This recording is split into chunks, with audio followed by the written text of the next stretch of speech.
Morning my dear students. आज हम पाठ 5 मिठाई वाला पढ़ेंगे। मिठाई वाला श्री भगवती प्रसाद वाजपेयी द्वारा लिखी गई एक रोचक कहानी है। इस कहानी में लेखक ने बच्चों के प्रति मिठाई वाले के स्नेह को प्रकट किया है। तो बच्चों, इस पाठ का हम सार देखेंगे और आप इस पाठ को स्वयं पढ़ेंगे। तो देखिए, खिलौने वाले अपने खिलौने बेचने के लिए मादक और मधुर स्वर में गाता हुआ, बच्चों को बहलाने वाला खिलौने वाला उसका स्वर सुनते ही बच्चे अपना खेलना भूलकर दौड़े चले आते। बच्चों के प्रति उसका विशेष लगाव झलकता था। खिलौने वाला बच्चों को आवाज़ लगाता था कि बच्चों को बहलाने वाला खिलौने वाला आ गया, तो बच्चों के प्रति उसका विशेष लगाव रहता था। उसे उन बच्चों में अपने बच्चों की झलक नज़र आती थी। खिलौने वाले को बाकी बच्चों में अपने बच्चों की झलक नज़र आती थी, जिससे उसे बहुत संतोष और प्रसन्नता का अनुभव होता था। खिलौने लेकर पुलकित बच्चे अपनी तोतली आवाज़ में उनका मूल्य पूछते थे। मिठाई वाला पैसों के लालच में अपना सामान नहीं बेचता था। वह तो बच्चों को हंसते खेलते देखना चाहता था, इसीलिए गा गा कर कम दाम में सामान बेचकर बच्चों को प्रसन्न करता था। इसीलिए वह गा गा कर और सभी बच्चों को कम दाम में सामान बेचा करता था। राय विजय बहादुर के बच्चे चुन्नू और मुन्नू भी खिलौने लेने आए थे।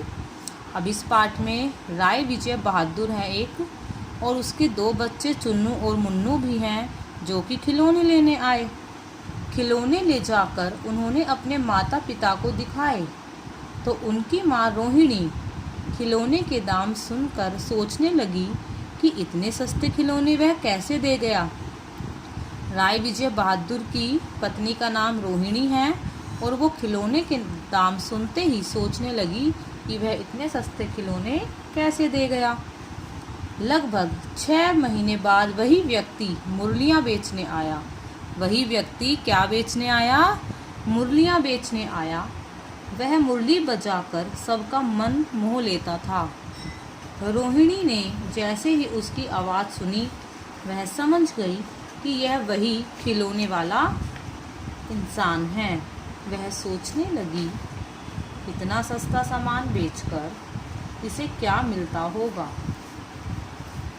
उसने अपने बच्चों के लिए मुरली लेने की बात कही। विजय बाबू ने उसे आवाज़ दी। उसके आते ही बच्चों का झुंड भी आ गया। सब मुरली लेने की जिद करने लगे। विजय बाबू ने मुरली के दाम पूछे तो उसने बताया, बाबूजी 2-3 पैसे की 2 पैसे में लूँगा। उसने क्या बताया? बाबूजी 3 पैसे की 2 पैसे में लगा लूँगा।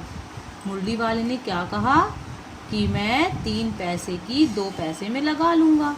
उसकी बात पर विजय बाबू ने उसे व्यंग कसते हुए कहा, तुम लोगों की झूठ बोलने की आदत होती है। अब देखो, जिस प्रकार बच्चों हम सब करते हैं, कोई भी अगर हम सामान खरीदने जाते हैं तो हम उसको कम दाम में लेने की कोशिश करते हैं, जैसे हम उससे सस्ता लगवाने के लिए कहते हैं। उसी प्रकार उसने भी कहा। विजय बाबू ने 2 मुरलियाँ लीं। सभी बच्चों को मुरलियाँ देकर वह चला गया। काफ़ी दिनों तक वह वापस नहीं आया, पर सस्ता सामान बेचने की छाप सबके दिलों पर छोड़ गया, क्योंकि वह आदमी सभी बच्चों को सस्ता सामान देता था। लगभग 8 महीने बाद वह मिठाई वाला बनकर आया। उसकी आवाज़ सुनते ही रोहिणी पहचान गई। अब 8 महीने बाद वह क्या बेचने के लिए आया? मिठाइयाँ। और रोहिणी ने फिर उसकी आवाज़ सुनते ही पहचान ली। ना जाने क्यों मिठाई वाले के जीवन के बारे में वह जानने की कोशिश कर न जाने क्यों मिठाई वाले की जीवन के बारे में जानने की जिज्ञासा रोहिणी को बढ़ती चली गई। वह उसके घर परिवार के बारे में जानना चाहती थी। दादी से कहकर उसने मिठाई वाले को बुलाया। अब मिठाई वाला आकर बैठा और पूछा, पहले भी आए हो क्या? मिठाई वाले ने हाँ में उत्तर दिया। दादी और रोहिणी के बार बार पूछने पर उसने अपने बच्चों के बारे में बताया, क्योंकि उसकी दुख भरी व्यथा थी। तब उसने कहा, इन बच्चों को हंसता खेलता देखता हूँ तो मुझे इनमें अपने बच्चे दिखाई देते हैं। मिठाई वाले ने क्या कहा कि मुझे इनमें अपने बच्चे दिखाई देते हैं। आप लोगों की दया से मुझे पैसों की कोई कमी नहीं है। जो चीज़ नहीं है वह इस तरह पा लेता हूँ। और वह बच्चों से बहुत प्रेम करता था। तो बच्चों, इस प्रकार वह आदमी सभी के मन पर बस गया था और बच्चों से उसका अति लगाव था और अपना सामान किसी तरह सस्ते दामों में बेचा करता था, क्योंकि वह उन बच्चों में अपने बच्चों की झलक पा लेता था। धन्यवाद।